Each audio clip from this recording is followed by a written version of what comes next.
Le Parlement européen a appelé les États membres de l'UE à inscrire les forces de soutien rapide soudanais sur la liste des organisations terroristes lors d'un vote concernant la situation dramatique dans la ville d'El Obeid. Nous en avions parlé hier. Le Parlement s'était intéressé à la situation au Soudan et pour la première fois, le Parlement condamne les soutiens étrangers des FSR en nommant notamment les Émirats arabes unis. Les précisions de notre correspondant régional, Bastien Renouille.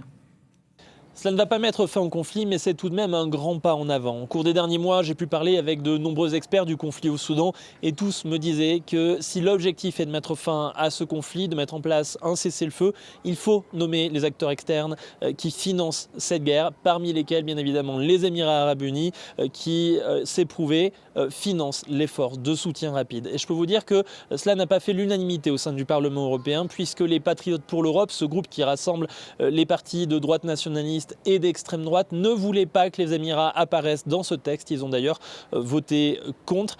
Mais c'est tout de même chose faite maintenant. Autre point important dans cette résolution du Parlement européen, la résolution condamne les crimes contre l'humanité et les crimes de guerre qui ont été commis au Soudan. Il demande la levée du siège d'El Obeid, la capitale du Nord Kordofan qui est assiégée par les forces de soutien rapide.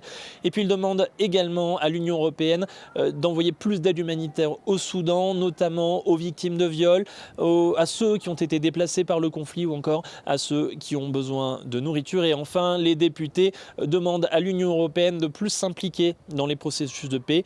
Il y en a déjà eu plusieurs et ils ont tous échoué jusqu'à présent. Jamais un cessez-le-feu n'a vu le jour.